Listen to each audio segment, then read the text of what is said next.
Looking for a job isn't easy. It used to be that you could apply at a big name tech company and build a great career for yourself. But times have changed. Many of these companies have gone full woke. And if you aren't the right gender, ethnicity, you don't use pronouns, or if you're not an activist for the preferred cause, then good luck. Why would you risk your career on that? At Red Balloon, we're connecting good employees with top quality companies that value you for your skills and your work ethic, not your social activism score. Employers who post jobs on Red Balloon are focused on creating an enjoyable and productive work culture, free from divisive woke mandates. So if you want to find a serious career path without the nonsense, come to Red Balloon and post your resume today. Because you shouldn't have to choose between your job and your values. That's redballoon.work, where you can find your future.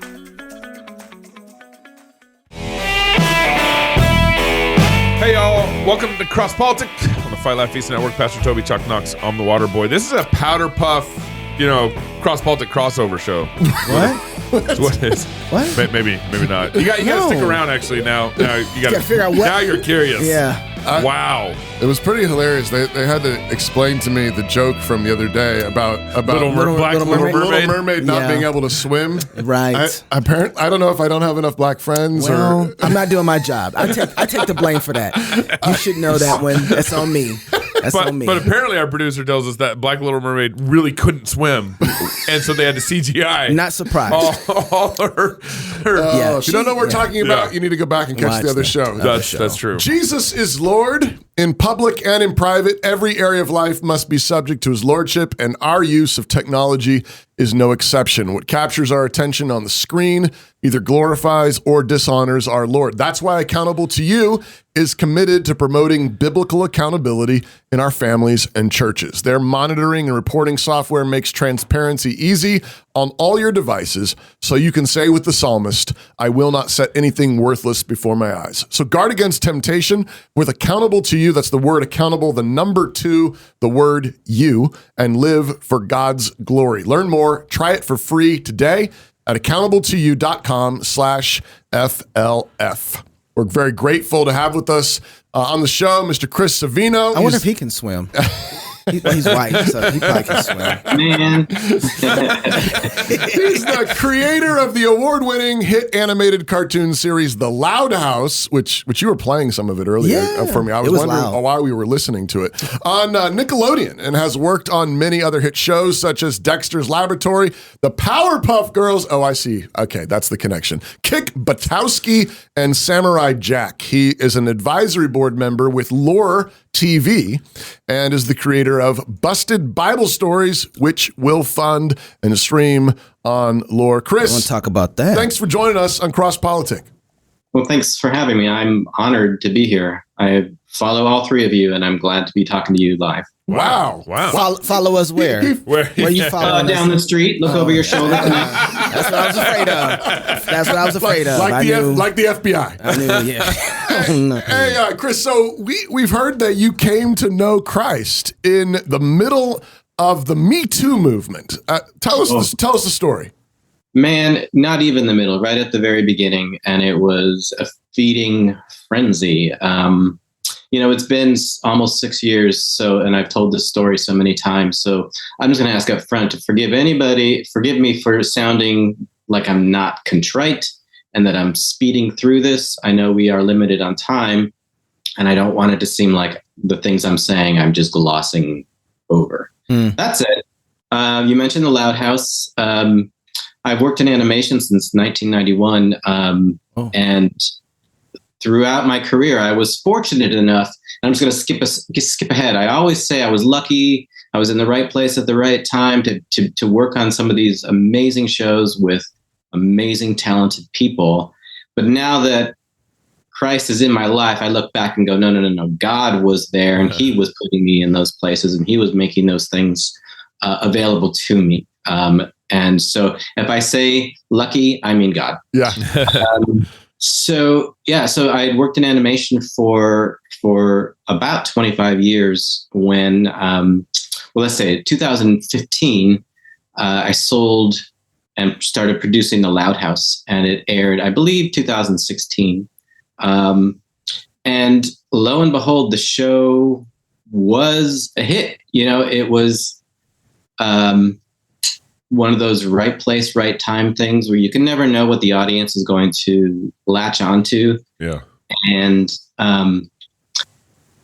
it was doing well in the ratings. I was hearing things like crazy enough that like, oh, you saved Nickelodeon with your show. Things that make your head explode when you hear them. Like, hey, we were at a meeting at Disney the other day and they were all saying, where's our Loud House? Those things that can make your ego explode.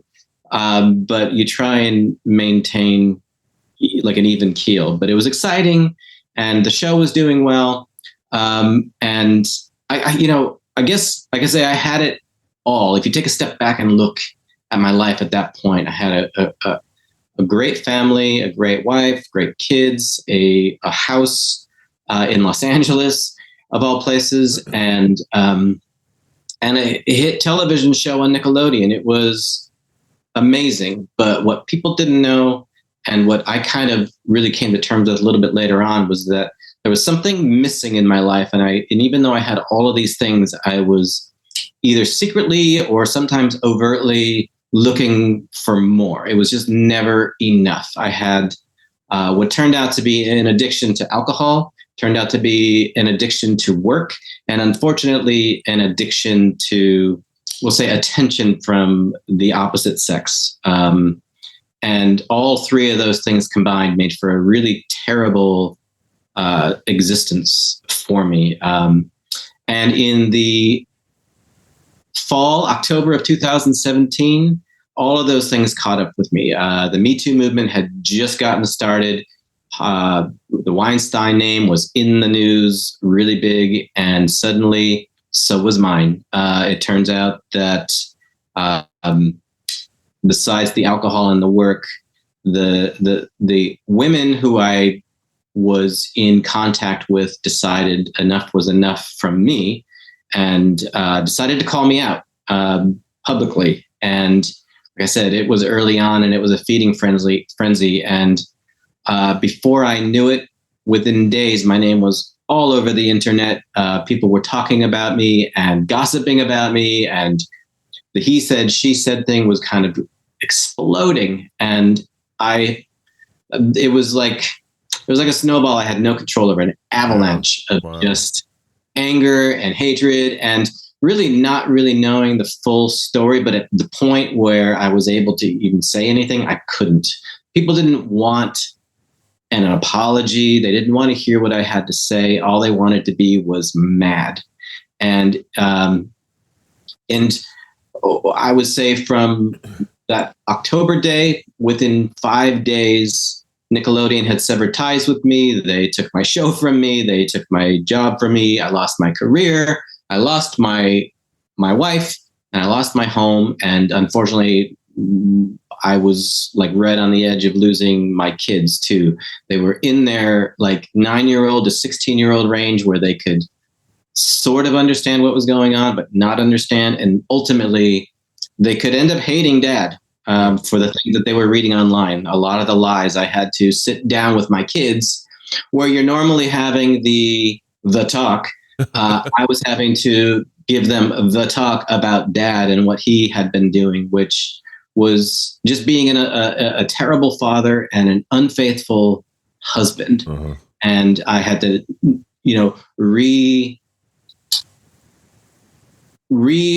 establish a relationship with those 4 people in my life, and to regain a trust that I knew that I had killed. And that was my goal from that point forward. Was like, I've got to fix this thing. And yeah, I got to say, I was worried that I was never going to work again. I was never going to work in animation again.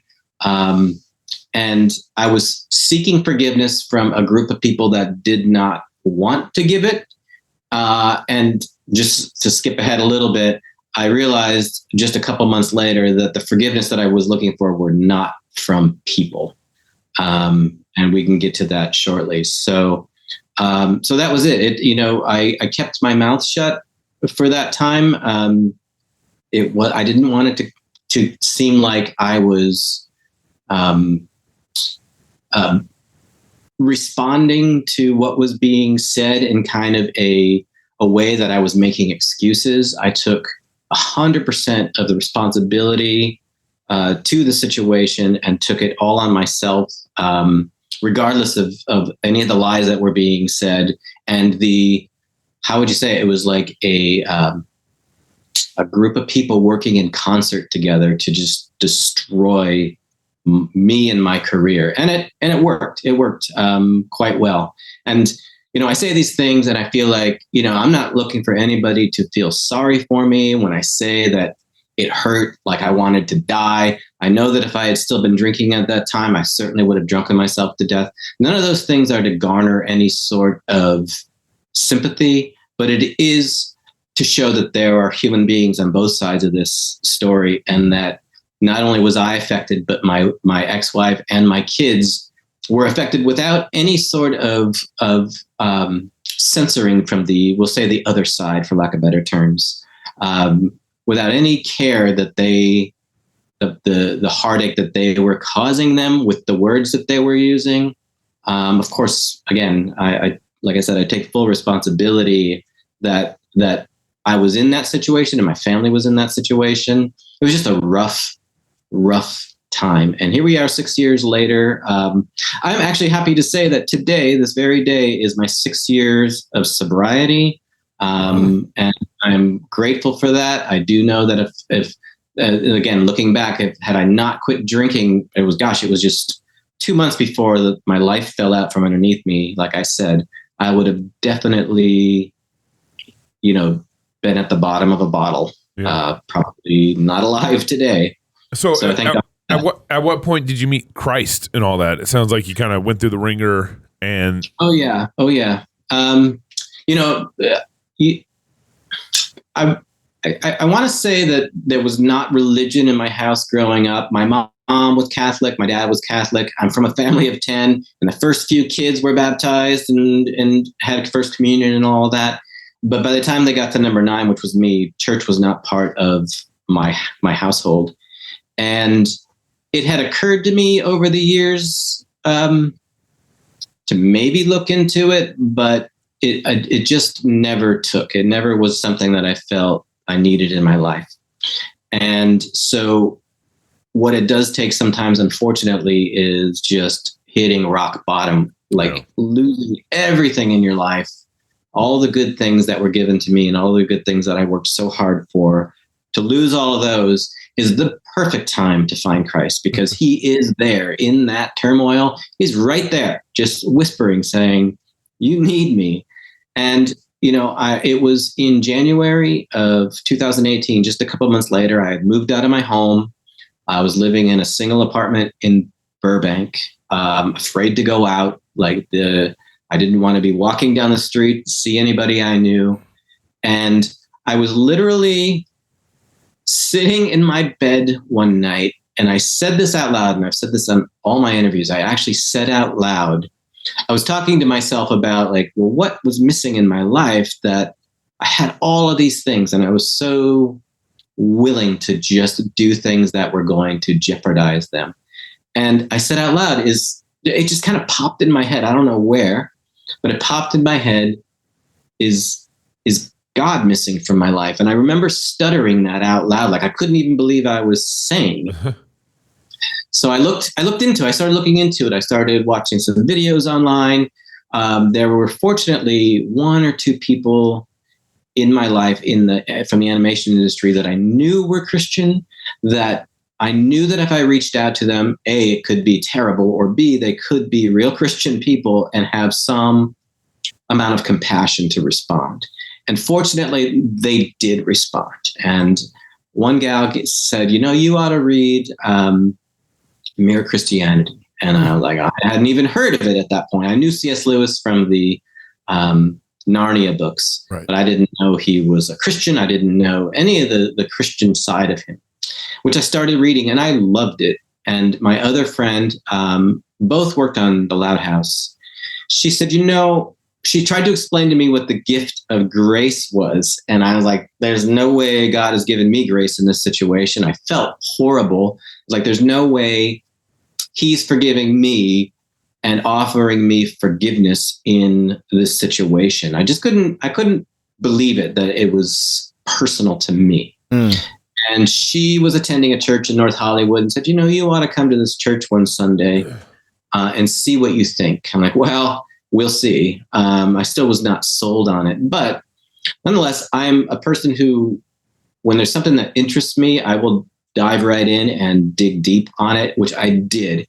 And something about the Bible itself, I had no idea. I thought I knew what was in the Bible, but I didn't know what was in the Bible. And I started reading it and how the Old Testament and the New Testament are connected, and how Jesus existed in the Old Testament through every single book, etc. And it was just fascinating to me. Even, and I've said this before, even if I just remained secular, I still think I would be so interested in the Bible itself and who wrote it and why and all of those things and its connected tissue, the hyperlinks that exist within it. I think I'd still be into it regardless. The same way I am fascinated by UFOs or Bigfoot. All those things fascinate me. But the Bible, like, I was just blown away by it. I decided, okay, I will go to that church. Sunday morning, first or second week of February, I went in. Pastor started delivering his message after some rock music had played, which I was shocked by. I didn't realize that's what church was. And I swear, it's like, and I'm not exaggerating. Sometimes you can exaggerate a story in hindsight. It felt like the audience disappeared and a giant spotlight was on me. It was like a movie, and he was up on stage and just talking to me. And I felt like, oh my gosh, did they reach out to the pastor and explain that I was going to be here and tell them my story? And this is what he chose to talk about today, which I know isn't true, but I literally burst into tears. I just started crying we were in the front row because we were late. I started crying. Like it was all of this emotion from the last 2 months just poured out of me. And I felt like, finally somebody was showing compassion, and it wasn't a human being. So I dug deeper. I continued going to church, and by May, the first week of May, 2 months later, I had decided to get baptized, and I got baptized May 6th, 2018. And I tell you, I haven't missed a Sunday of church unless I was super sick or out of town. And when I do miss them, I watch them online. And it was then that I realized that the thing that I was looking for with the forgiveness from people needed to come from God first. Amen. And when I felt forgiven by him, I felt like this floodgate open of like how I can be okay with however long forgiveness might take with my ex-wife and with my kids. But I needed to put the work in which the last 6 years, man, I got to tell you, the relationship with my boys has never been better. They're open to ask and allowed to ask any questions they want about it. And my ex-wife and I, even though we did get divorced, she lives in Colorado. I live here in Texas now. We have a better relationship now and a more open relationship now verbally. And we co-parent, and I think we're doing okay. She has said the words, "I forgive you," but I'm one of those people that the guilt inside of me is hard to get rid of. And the feeling like I will never, ever, ever be sorry enough to her and to my boys to what kind of problems I brought to our family and shame that I brought to our family and our name, not only locally, but man, I got to tell you, when my name showed up on CNN and my son said he was sitting in class and they were watching CNN for some project and my name came up, the embarrassment he must have felt, like I could never Wow. say I'm sorry enough to him and make that up to him in any way, shape, or form. Wow. It struck me when you were talking about before you were a Christian, how you couldn't understand the concept of grace. How does grace? Yeah. I've messed up big times, rocked my family's life, lost my job, all this stuff. what does grace mean in that moment? And a unbeliever can't understand grace Right. in that moment. I mean, you don't have a category for it, and you don't know how to experience it. Right. But then, I mean, how beautiful is the gospel in that moment or in that life as you come to understand like that forgiveness. Oh, amen. That washed away all that baggage, all that sin you'd been carrying, not only in marriage with alcohol and everything else. But that's what grace is. You can't understand it. Being in darkness, walking in darkness, you can't understand what grace is. And to be walking in the light, all of a sudden, like it's like you don't have a category now for not living without that grace. Yeah. Truth. Yes. And I got to say, like, it's a situation where it really had nothing to do with the people that I was hoping would forgive me. None of that. And it's so funny because I talk about this and I connect the testimony with what had happened. And of course, what I realize is everybody wanted to say like, oh, well, he's fake. He's a fake Christian because he wants everybody to think he's a good guy now. And I just can't believe, like, really people are saying this kind of stuff. And I just needed to separate those two things. And like, my journey now has nothing to do with my past. It's moving forward. And I've had so many testimonies along the way. I had a pastor once say, your testimony doesn't end with when you came to Christ. Your testimony continues. And boy, God has just been there these last 6 years. I mean, clearly I haven't been working or been able to provide for my family doing the work that I love.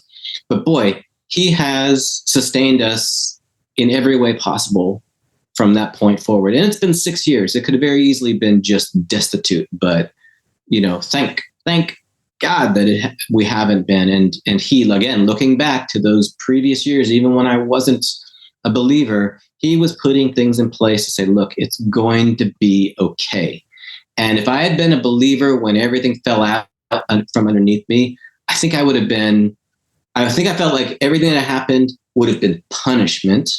But having come to Christ after the fact, I can look at it and see that God actually saved my life by taking those things away. And it's hard to explain, like, wow, you lost everything and you think that's a good thing? Huh. Yes, because I have no idea. I have a feeling like the path that I was on, the self-destructive behavior, would have been far worse and probably far more destructive to other people than just myself and my job. Oh, that's beautiful. Man, it really is. I want to know, you said when you read the Bible that it just kind of like, wow, what is this? This is amazing. Mm-hmm. As a storyteller, coming to the Bible and seeing all the connected tissues, you're probably like extremely fascinated. Like, all the stories are here that are amazing. I want to tell. What are some of the things that stuck out to you when you started reading the Bible as a storyteller? It's funny you should say that there was a story, that it was especially the Old Testament. I had no idea that it was I knew Genesis, but from the beginning to the end of the Second Temple era, that it was a story, and we were following, which I didn't learn until a little bit later, we were following God's redemptive plan for humans. I had no idea what that was, and that there are all of the things that we as storytellers, when we're learning the craft of it and how to tell a story and build up suspense and have payoffs and setups that are set up early on that pay off later on, all of those tricks that we use in storytelling are in the Bible. It's like one of the oldest stories ever told. And it's funny because in that downtime, I wrote a book on how to write cartoons in 4 acts, and hard to explain time-wise here about what 4 acts is, but I actually applied those 4 acts, that structure, to the story of Christ in the New Testament, beginning, middle, and end, and of course, continuation. And it worked. It's not like my technique worked. It's just that the story of the Bible is one of the most perfect stories ever told, that it will fit into those paradigms that either subconsciously or consciously we have pulled from the 2,000 years of people telling this story and applied it to our own storytelling. And it made me smile so much when I connected all those dots. It's built into creation. All right. Yeah. I got a follow-up question, but I got to read this ad real quick. Not so long ago, the American dream was alive and well. Employees who worked hard were rewarded, and employers looked for people who could do the job, not for people who had the right political views. Redballoon.work is a job site designed to get us back to what made American businesses successful: free speech, hard work, and having fun. If you're a free speech employer who wants to hire employees who focus on their work and not identity politics, then post a job on redballoon.work. If you're an employee who is being censored at work or is being forced to comply with the current zeitgeist, post your resume on redballoon.work and look for a new job today. Redballoon.work, the job site where free speech is still alive. Redballoon.work. Chris, but not only are you a storyteller, not only have you been a storyteller, you've been a storyteller for kids. And I'm curious, so take some of the storytelling stuff, but I'm curious, how did you think about telling stories for kids? I mean, what were your goals? Yeah. How did you think about that even before you met Christ? But then maybe tell us the transition as you've come to know the Lord, as you've come to know the Bible, as you've come to see, Christ's work in the story of your life. I know you're getting ready. You're starting work maybe on making some children's shows for Lore TV. How has that transition shaped how you think about telling stories now? So how did you, and how are you thinking about telling children's stories now? Okay, good question. Well, fortunately, growing up, from early age, the cartoons that were on TV for me were like Rocky and Bullwinkle, Underdog, Popeye, and a little bit later on, when cable TV was a new thing, the Looney Tunes shorts. I knew I wanted to be a comic strip artist. I knew I wanted to draw for the Sunday Funnies. That was my goal and my main focus in how I drew and what I drew. But I did watch cartoons, and I think a lot of the storytelling came from that. And connecting it to like, how do you write for kids? It really isn't how do you write for kids. It was, I'm writing this for only one person, and that's me. And if a few kids like it, then great, I've done my job. But I really just wanted to make myself laugh. Like, this was a cartoon that I would want to watch when I was a kid. And Rocky and Bullwinkle is a good example of that, where, it's silly and the characters are silly and their voices are silly. But if you go and you watch them now, they had some really heady content in them, and some of the references they made were very adult, but it works on so many levels. But what I did learn is, when you're writing and making cartoons, kids can smell fake from a mile away. They can know when adults are pandering to them. And if you're in the mindset of, I am trying to figure out what kids like, and therefore that's what we're going to make, you're already failed. The only thing you can do is be honest and have authenticity in your writing, and that comes through. And I think those are the things that kids connect the most with, than just, let's just say, if I can use this word on your show, fart jokes. There's a time and a place for them, but when they're all over the place because you think that's what kids are going to laugh at, then you've already failed. And that was one of the things about The Loud House is it started off as an animal cartoon. It was about a boy rabbit who had 25 sisters, and over the course of developing it, it turned into humans. And when it turned into humans, something clicked. I started to pull from my own life. Whereas when it was just animals, I didn't. But when I pulled from my life, and the stories and the things that happened as a kid growing up to me and my family started to make their way into the writing, it started to have that authenticity. And I think that that's what made the show successful to people who are watching it. And that's the key, is kids would watch it, but we would also get letters from adults saying, "Hey, I was watching your show with my kids, and I found myself watching it more than they do." Like, it was one of those things where across the age groups, it was kind of hitting. And that, to me, it triggered that notion of like, right, we had it right. It was about authenticity, and it was about being honest with what we were doing. We weren't trying to make a show for kids. We were just trying to make a good show with good storytelling, clearly. So that's interesting. So then do you think that if that's your mindset and that's where you were inside of that culture, do you think that that's where people are in the grooming aspect right now is just something that follows with their worldview and is not necessarily nefariously thought up, okay, here's where we want the kids to be? It's just that that's their worldview and that's just bleeding out into it? Or is there a nefarious plot? There's probably both. Okay. It's hard to say. Everybody can kind of pick apart what you're doing in hindsight and apply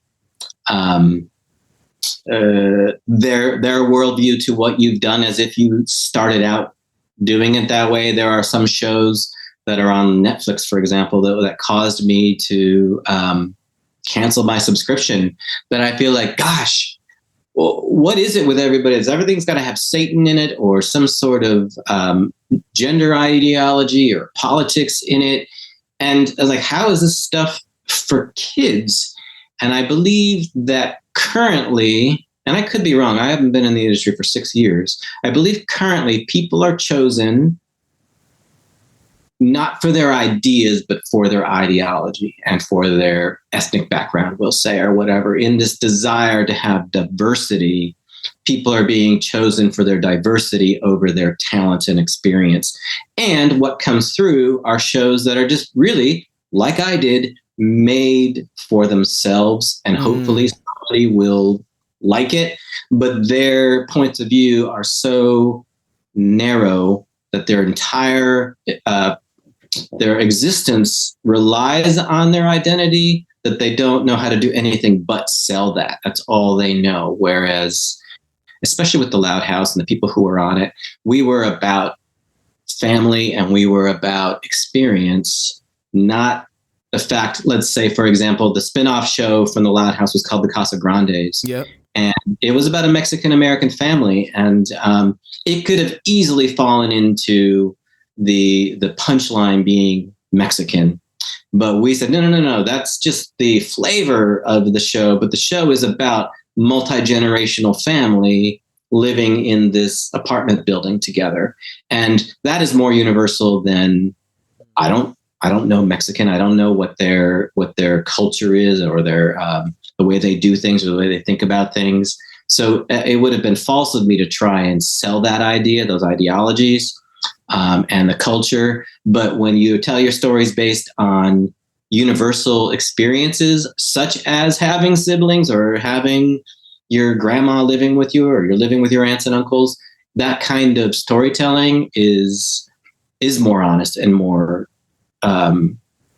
relatable than Mexican. And I just, I had an awesome conversation with Jorge Gutierrez, which is he's an animation professional and also Mexican American. And he actually said, he read a script that I wrote for the Casa Grandes, and he said, just don't make Mexican the punchline. And it just it's like, yes, I get it now. I understand it now. So long story short, I think a lot of people are trying to make ideology the punchline, and people just don't relate to that. They want to relate to characters, not who or what, if I can say that now, who or what the character thinks they are. Visually, ideologically speaking. How are you thinking now? I mean, so that's really helpful. Is that how is that impacting what you want to be working on now? How is that impacting on what you want to be doing next, or maybe even what you would encourage other creators who maybe want to be breaking into this industry? How would you encourage them? What should they be aiming for, particularly believers? Okay. Again, cut to me being a new believer and a person without the work that I had spent my whole life doing. And I started when I felt forgiven and I felt loved and I felt the grace from God. I felt comfortable enough to ask. Like I had squandered this gift that He had given me of this talent of being able to tell stories in an animated sense, of drawing these things. I felt comfortable enough to just maybe ask, like, Lord, I know I squandered these gifts. And this is a prayer I have constantly. I know I squandered these gifts, but if it is in your will for me to use these gifts again, and my new belief in Christ and you, God, like, can you bring people into my life who will help me to use these gifts in a way that glorifies you, God? Mm-hmm. And that's been my prayer. And, I've been praying it for like 6 years now. And I think one of the things God is teaching me is, like, I feel like maybe He's saying yes, but He's also saying patience, young one. Like, it's been a patient kind of game. But again, He's been there. He's provided for my family and I this whole time. So yeah, I feel like, I know I spoke of ideology and things like that being put into a cartoon. Fortunately, God is not an idea. So I don't feel like I'm doing the same things, but I do feel like there's many ways to go about it. Some Christian content is about evangelizing, and some Christian content is about entertaining those who already believe. Unfortunately, some of the stuff that's made for those who already believe is a little bit black and white, which is like, atheist bad, Christian good, and like, boy, who is this even for? Like, we're already, for lack of better terms, drinking that Kool-Aid. You don't need to sell us on this stuff. Like, who is this stuff really for? But more importantly, I felt like, because of where I was with TV animation and Nickelodeon and Disney, that was a group that I felt comfortable talking to. And I felt they were underrepresented as far as having content for them. You've got VeggieTales on the far end of, like, really young toddler audience, and then you've got the God's Not Dead type movies for the older, as Lure puts it, soccer moms.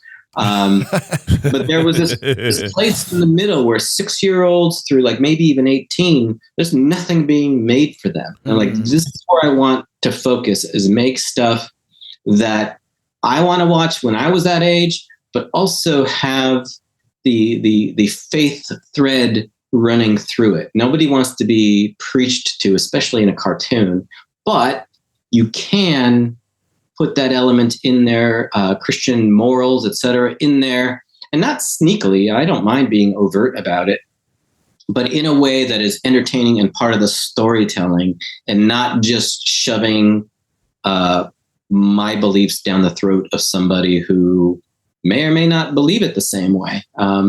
So, to get to your question about giving advice to people, especially Christians who want to do these things, is the good thing is it still applies. The same advice is be honest and be authentic. And as a Christian, you should be both of those things. So hiding your Christianity because you're afraid of what people are going to think about you is the wrong way to go about it. You got to just present it in the same kind of pride that you feel when you go to church every Sunday. You always feel great after church. It's that real church high, which of course fades throughout the week. But there's a feeling that you get that there's somebody on stage that's, like, conveying the message to you in a way that just makes you feel full. And I mean full in a religious sense, like the Holy Spirit is just singing in you. And, like, yeah, you can do that with cartoons too, if you're honest about it. And again, kids, they can smell a rat a mile away. If you're being pandering to them, it's not going to happen. And so, like I said, God bringing the right people into my life has been something that's happened, and Lure was brought into my life. And I've testified to that as well, is that it was brought into my life in a way that just, like, only God can do.